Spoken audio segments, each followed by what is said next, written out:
Hi, highly enlightened people.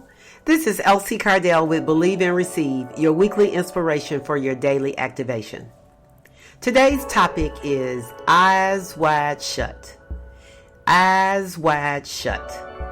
As a child, when I was around 8 years old, I was dressed up on Easter Sunday in my Easter best.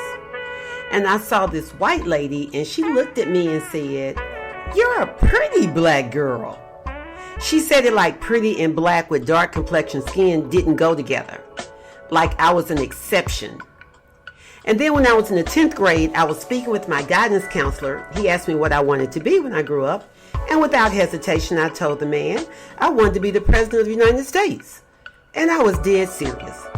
I was dreaming in technicolor and HD as a kid before it was even invented. Yes, I was dreaming of being a change agent even back then. And I told him my other choice was a lawyer, but I would probably be that too. I would be that before I became the president. He looked at me, semi-baffled for about 5 seconds and said, "Neither of those were realistic choices, and perhaps I should choose something else." And the translation is something less. These actions are eyes wide shut racism. Crazy how a person can look at you and not see all your potential. He was operating from where he was, eyes wide shut, naive to the future beauty industry entrepreneur founder that my presidency wouldn't be the United States, it would be Results Sales Marketing LLC. All of that hashtag black girl magic. He should have been happy to be in my presence, but instead he was limited and limiting. Most people didn't see Obama as president when he first announced. To many, he was just a skinny brother with a funny name. That's what I call eyes wide shut. Because if they looked deep enough, they could have seen the presidential intelligence, diplomacy, and swag that over 69 million others saw to vote him in as the first black president in 2008. What do we see happening now? We're seeing a revolution, and the revolution is being televised and digitalized for all to see. We force white America to see the ugly racism that has been right in front of their eyes wide shut. Racism has existed for over 400 years. The world and mainstream America is seeing what it really means to be black in this country. Today's Elsie-ism is, it's amazing what you can see when you decide to look. How many times are we looking without seeing? Racism happens when people are looking and just seeing a skin color with their eyes without seeing the true opportunity, the brilliance, and the humanity of the person.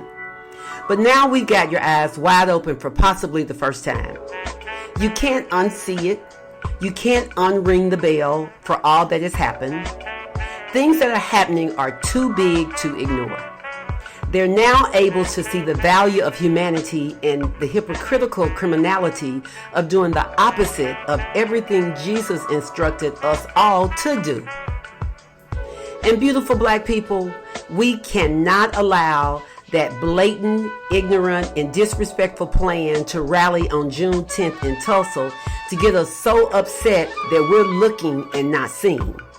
Let's be smart and disciplined with our unified political power to vote in candidates that represent and respect the concerns and needs of our community in every election on the local, state, federal, and especially the upcoming presidential election.